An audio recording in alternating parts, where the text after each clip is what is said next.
Hi, in today's video, we're going to delve into the answer to the question, how does pressure affect athletes' mental health?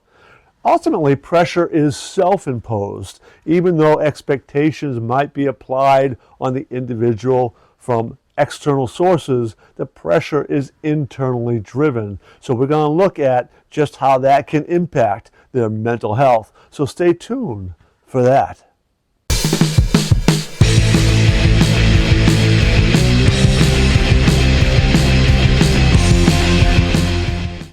In the first part of this video, we're going to look at self-imposed pressure and why I say that ultimately all pressure is coming from within. But then we are going to talk about how external expectations or external pressures can impose that internally on an athlete. Then we're going to talk about how pressure to perform over extended periods of time can impact the athlete. And then we're going to look at, in that moment, those big moment, big game performances and how that pressure can impact an athlete. And lastly, we'll look at real life examples of athletes who didn't perform so well under that kind of in the moment pressure. Ultimately, pressure is an internal thing. It is coming from expectations of yourself that you have adopted, right? It is what you are saying to yourself, what you are visualizing yourself, is what you are doing internally for these expectations and that drive to meet them, right?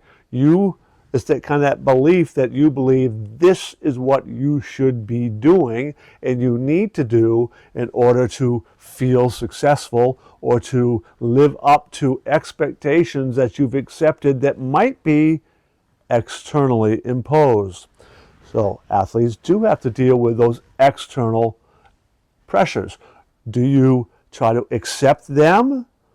And if you do, how do you go about trying to handle the emotions of living up to those? Again, those expectations can come from coaches, your teammates, family members, the community at large, media attention, right? The more you get in media and the more publicity you begin to get, the more these expectations are kind of put out there on what people are expecting you to do. And then as an athlete, when you accept those internally, the emotions that come from that and the drive to live up to those can have a great impact on your mental health. So these expectations on athletes can be not just an expectation in a game, but expectation over a season or over a number of seasons, over a career, right? You begin to perform well at a younger age, then they expect you to do that again, and you do that again, they expect you to do it again. You've done it well for one season, they expect it to happen the next season. You've done it well for 2 seasons, now they expect it a 3rd season, right? So it's this longitudinal pressure. The more successful you are consistently, the more they expect that to continue going on and maybe even see improvement over time, right? So it's not just, oh, you've done well this season and the next season you did well, you should be seeing an improvement. And those expectations can lead to extended pressure.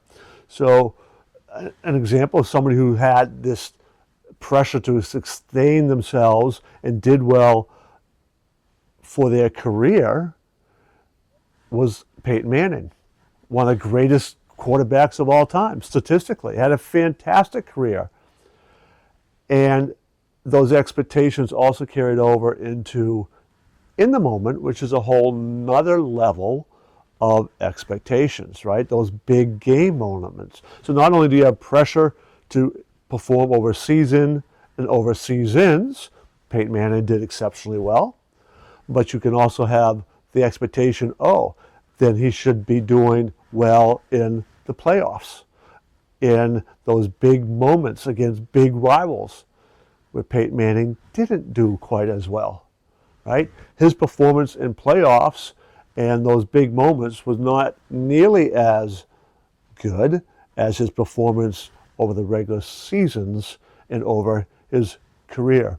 So you have the longitudinal, but then you have those big name moments, right? Those championship games, those championship moments, those last second shots, those last 2 minutes of a football game, the late inning heroics, whatever it is, whatever sport it might be, those big game moments are a whole nother level of pressure and expectations that people have. And the better you are over a season, the more they expect you to do it in those moments as well. When I say they, I'm talking about teammates, coaches, family members, community, right? Whoever's putting you in the spotlight, those people are kind of expecting you to achieve at the same level in those big single game moments.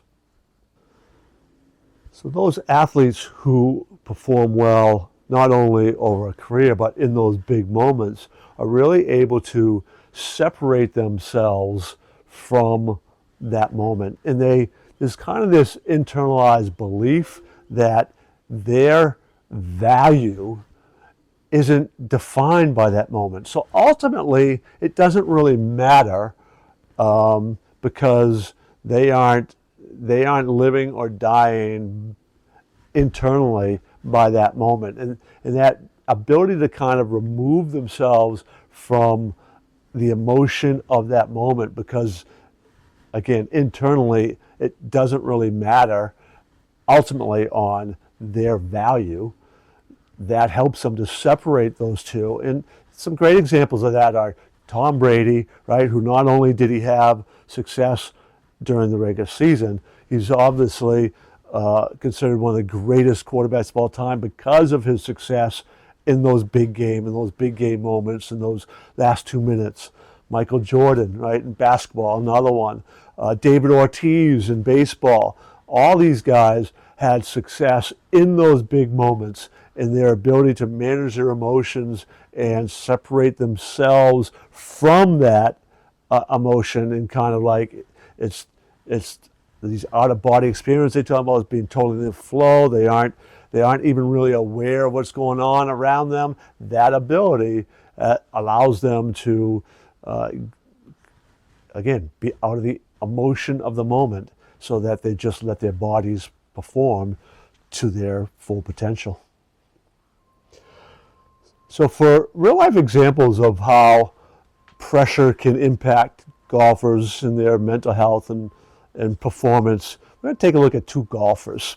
One of them was Greg Norman, who was considered one of the great golfers of all time. He actually was the number one ranked golfer for over 300 weeks. And Tiger Woods is the only one who, in the modern era, who held that distinction of having been ranked number one for a longer period of time. Greg Norman, though his struggles in major tournaments kind of defined his career somewhat negatively. He struggled in all the major tournaments. He did win the British Open in 1986, but one of his most famous or infamous collapses was at the Masters, where going into the final round, he had a 6-stroke lead going into the final 18 holes, only to lose by 5 strokes. So there's 11-stroke difference he had in that final round. It was sadly a defining moment in his career on a negative standpoint.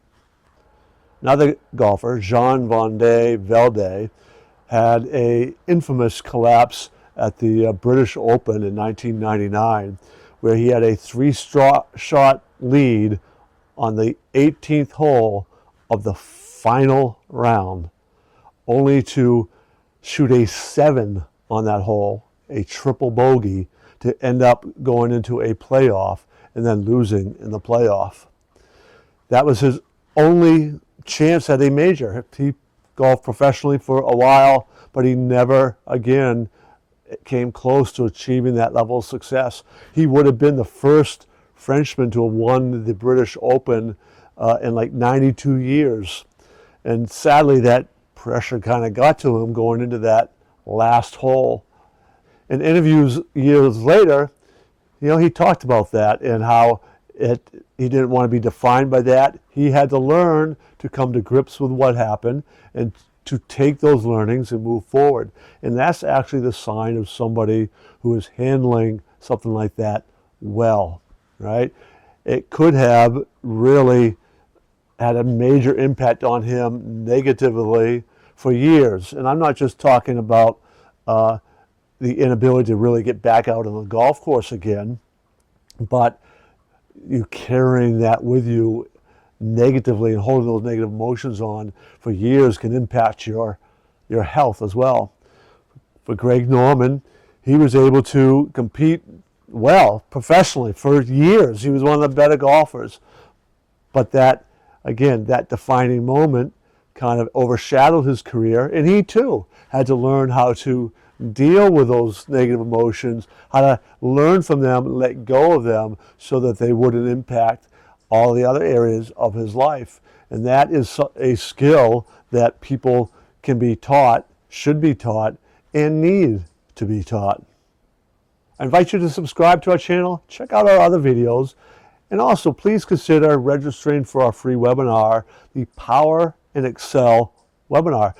The link to that webinar will be found in the description of this video. So go ahead and register for that today, and I'll see you in the next video.